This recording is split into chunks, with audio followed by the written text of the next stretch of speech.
Շնորհակալություն ազգային ժողովի մեծարգո նախագահ, հարգելի փոխնախագահներ, ազգային ժողովի հարգելի պատգամավորներ, սիրելի հայրենակիցներ, կառավարությունը որոշում է կայացրել նոր տեսակի կորոնավիրուսի համաճարակով պայմանավորված արտակարգ դրության ժամկետը ևս մեկ ամսով երկարացնելու մասին։ Այս որոշման պատճառն այն է, որ դեռևս մարտին հայտարարված արտակարգ դրության պատճառները չեն վերացել եւ ցավոք Հայաստանի Հանրապետությունում կորոնավիրուսի համաճարակը շարունակում է տարածվել։ Այսօրվա դրությամբ մենք ունենք 15281 հաստատված դեպք ընդհանուր առմամբ, բուժվել է 5639 քաղաքացի, կորոնավիրուսի պատճառով մահացել է 258 մարդ, ևս 86 մարդ վարակվել է այլ պատճառով, բայց նրանք վարակված են եղել կորոնավիրուսով։ Այս պահին ունենք 425 ծանր վիճակում գտնվող հիվանդ կորոնավիրուսով, ծայրահեղ ծանր վիճակում գտնվող հիվանդների թիվը 100-ն է։ Բուժհաստատությունները գտնվում են գերբեռնված վիճակում, 1857 սովորական մահճակալներից 3 երեկոյան դրությամբ զբաղված էր 1551-ը, 239 վերակենդանացման մահճակալներից երեկվա դրությամբ ծանրաբեռնված էր 204-ը։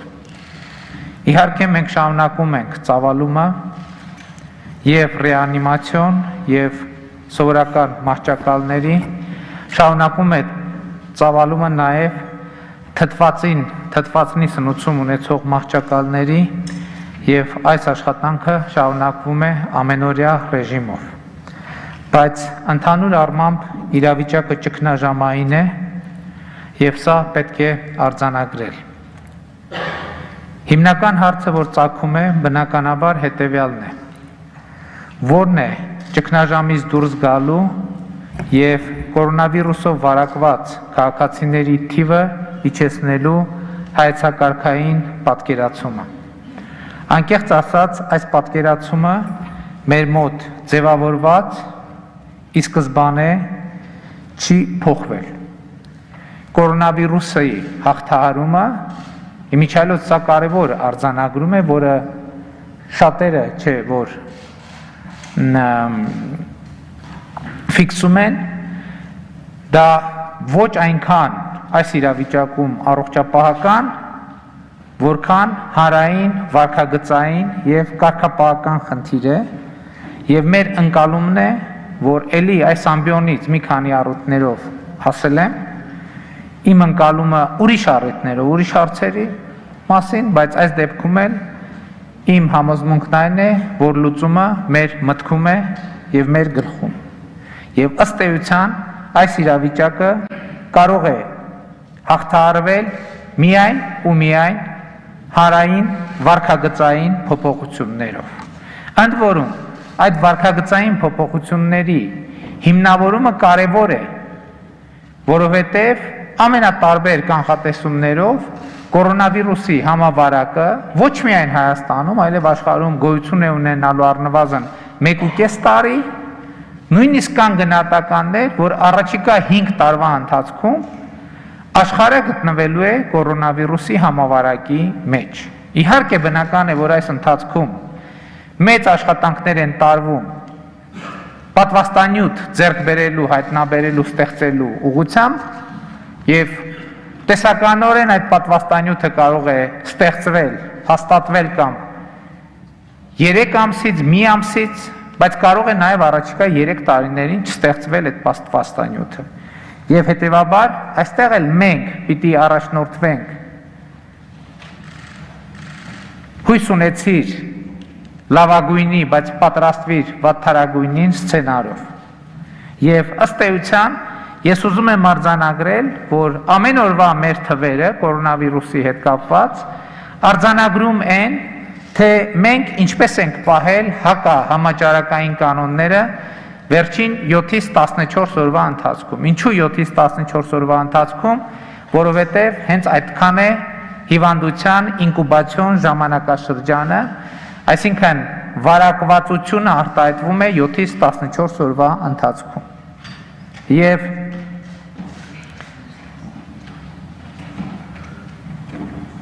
եթե մեր թվերը այսքան են, սա նշանակում է, որ մեր մոտ, ընդ որում, երբ որ ասում ենք մենք, եկեք չտարբերակենք, որովհետև այդ տարբերակումը կա, արվում է կամ փորձ է արվել, քաղաքացիներ, կառավարություն, մենք բոլորս հակահամաճարակային կանոնները չենք պահպանել պատշաճ մակարդակով։ Մենք դիմակների կրման պարտադիր պայմանը մտցրել ենք հունիսի 3-ին, այսօր հունիսի 12-ն է, եւ եթե սահմանված կանոնները պահվեին պատշաճ մակարդակով, մեծ հավանականությամբ մենք այսօր պետք է ունենայինք թվերի նվազում։ Եթե չունենք թվերի նվազում, սա նշանակում է, որ Հայաստանի Հանրապետության քաղաքացիները մենք բոլորս պատշաճ մակարդակով չենք պահում հակահամաճարակային կանոնները եւ ուզում եմ արձանագրել, որ անկախ կառավարության գործադրած ջանքերից, եթե հանրայնորեն, լայնորեն այդ կանոնները չպահպանվեն, համավարակի, համաճարակի հաղթահարումը դառնալու է անհնարին։ Եվ ելի ուզում եմ ասել, որ մեր երկարաժամկետ մարտավարությունը եւ ռազմավարությունը պետք է լինի ապրել կորոնավիրուսի հետ, որովհետեւ ինչպես արդեն ընդգծեցի, ոչ ոք չգիտե, թե ինչքան է այն մեզ հետ լինելու։ Ընդ որում, երբ այս միտքը շատ տարօրինակ է հնչում շատերի համար, ուզում եմ ընդգծել, որ մարդկությունը իր պատմության ողջ ընթացքում բազմիցս է առերեսվել արհեստական կամ բնածին պատճառներով վարքագծային փոփոխության կանոնների։ Այսինքն, օրինակ, երբ երկիր մոլորակի վրա հայտնվեցին արհեստածին դեպքի անդրադառնամ, հայտնվեցին ավտոմեքենաները, ինչ որ մի պահից մարդիկ սկսեցին մեծ թվերով վրաերթների ենթարկվել եւ դա բերում էր մարդկային մեծ զոհերի։ Եվ այդ ամենի արդյունքում է, որ ստեղծվեցին հետիոտնային անցումները, լուսացույցները, կանոնակարգվեցին երթևեկության կանոնները եւ այդ ժամանակ ոչ ոք կամ գոնե հիմա փառքաստու ոչ ոք չի ասում, ես չեմ հավատում ավտոմեքենաների մահաբեր ուժին։ Ճիշտ է, այսօր շատերը, մեզնից շատերը շարունակում են չանցնել հետիոտնային անցումով, շարունակում են արհամարել կարմիր լույսը, նրանց մի մասը ունենում է այնպիսի հետագա ճակատագիր, ինչպես կորոնավիրուսի դեպքում ունենում են ասիմպտոմ դեպքերը, այսինքն երբ որ մենք կարմիրի տակով անցնում ենք եւ մեզ հետ ոչ մի բան չի պատահում, դա կարող ենք համարել ասիմպտոմ դեպք, իսկ երբ մեզ հետ մենք վրաերթի ենք ենթարկվում կամ Աստված չանի մահանում, սա կարելի է համարել կորոնավիրուսի զարգացման ծանր եւ ծայրահեղ ծանր դեպք։ Եվ հետեւաբար էլի իմ եւ մեր ընկալումը հետեւյալն է, որ մենք պետք է ապրենք, սովորենք ապրել կորոնավիրուսի հետ, որովհետեւ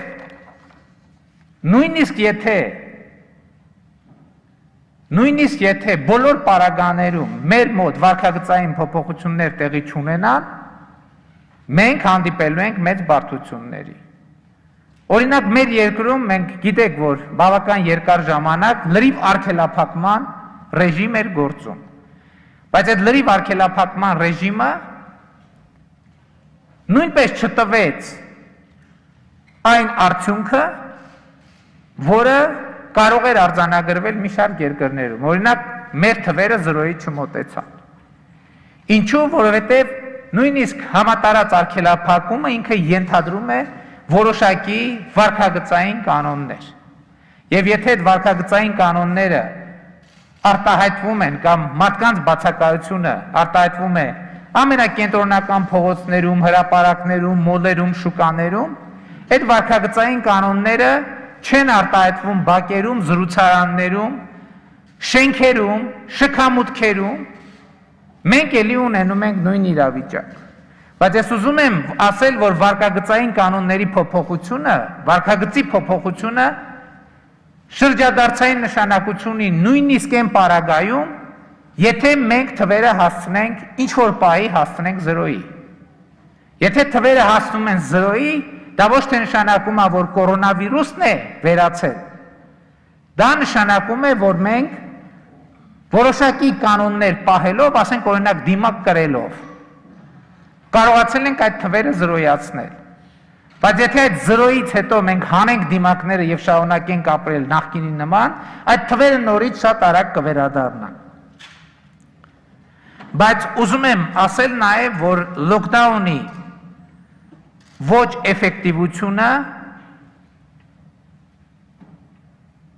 մի անգամ արդեն ապացուցվել է եւ մեր ուղերձը շարունակում է մնալ նույնը։ Մենք պետք է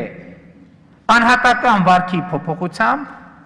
հաղթահարենք այս իրավիճակը, բայց ուզում եմ նաև ընդգծել, որ կարող է գալ մի իրավիճակ, որ մենք պարզապես այլ ընտրություն չունենանք, քան վերադառնալ տոտալ լոկդաունի վիճակի։ Ընդ որում մենք ունենք հաշվարկներ եւ եթե մեզ հաջողվի կայուն պահել իրավիճակը, այսինքն օրինակ մենք մնանք օրը 550, 600 նոր դեպքի շրջանակներում, այդ բեռը ծանրությամբ, բայց տանելի կլինի մեր առողջապահական համակարգի համար։ Այսինքն մենք կկարողանանք սպասարկել մեր բոլոր հիվանդներին։ Բայց եթե դրանից էականորեն ավել իրավիճակ ունենանք, մենք կարող ենք ուղղակի ստիպված լինել գնալ տոտալ լոկդաունի, ինչը կնշանակի հարված հասցնել մեր տնտեսության ողնաշարին։ Բայց էլի ինձ համար եւ մեզ համար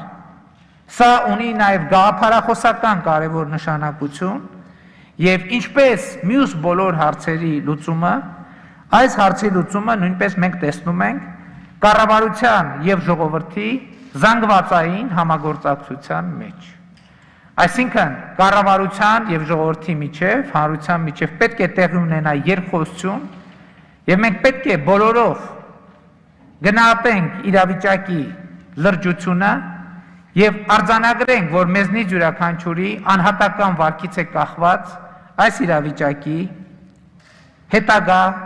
զարգացումը։ Եվ ես կարծում եմ, որ այո, Հայաստանում պետք է սկսի համաճարակային շարժում եւ եթե ֆորմալ նորից ինչ-որ զրոյական կետ է պետք սկսել, պետք ֆիքսել, ես կարծում եմ, որ հենց այսօրվա մեր հանդիպումը կարող է լինել այդ սիմվոլիկ զրոյական կետը, որով մենք արձանագրենք, որով մեզանից յուրաքանչյուրը ես ինքս պարտավորվում եմ, որպես նախկինում այդ կանոններն ըստ ամենայնի պատշաճ չպաշտպանած մարդ, որի ապացույցը այն է, որ ես ինքս վարակվեցի կորոնավիրուսով եւ հաղթահարեցի, ես ինքս այս ամբիոնից պարտավորվում եմ անձամբ ճշգրտորեն անվերապահ ճշգրտությամբ պահպանել հաստատված բոլոր կանոնները առանց բացառության եւ կոչ եմ անում նաեւ Հայաստանի Հանրապետության բոլոր քաղաքացիներին հետևել այս օրինակին։ Մեզ պետք է, որ այդ նույն կանոնով, ամենօրյա ռեժիմով առաջնորդվեն Հայաստանի Հանրապետության 100 հազարավոր քաղաքացիներ, այդ 100 հազարավոր քաղաքացիները ձևավորեն այնպիսի միջավայր, որ այդ կանոնների չպահպանելը լինի պարզապես ամոթ, լինի մեկուսացման, հարային իմաստով մեկուսացման վկայություն, եւ էլի ուզում եմ ընդգծել, որ 100 հազարավոր մարդկային բազմությունը ձևավորված է եւ ձևավորվում է մեկ մարդուց, մեկ մարդկանց հարագումարից։ Եվ էլի այս դեպքում էլ պետք է ուղիղ ասեմ, ես չունեմ այլ պատկերացում այս խնդրի լուծման, քան այն բանաձևը, որով առաջնորդվել եմ իմ քաղաքական գործունեության ողջ ընթացքում։ Եվ այդ բանաձևը ունի շատ պարզ թվաբանական արտահայտություն։ 1 գումարած 1 գումարած 1 գումարած 1 եւ այդպես 100,000-ներ եւ այդպես միլիոնավոր մարդիկ։ Եվ ուրեմն սիրելի հայրենակիցներ, ես կոչ եմ անում, խնդրում եմ, որ մենք գնահատենք այս պահը, գնահատենք պահի լրջությունը եւ հասկանանք, որ մենք սա մի շաբաթվա խնդիր չէ, սա նույնիսկ մեկ տարվա խնդիր չէ։ Եվ հետեւաբար մենք խնդիր ունենք հարմարվել նոր իրողություններին, հարմարվել նոր աշխարհին եւ այդ նոր աշխարհում որպես հանրություն, որպես պետություն, որպես ժողովուրդ ունենք անհրաժեշտություն ապացուցել մեր կենսունակությունը։ Եվ ես համոզված եմ, որ մենք միասին կկարողանանք հաղթահարել այս ճգնաժամը եւ ապահովել մեր ժողովրդի, մեր հայրենիքի, մեր երկրի կենսունակությունը։ Շնորհակալ եմ, պատրաստ եմ պատասխանել ձեր հարցերին։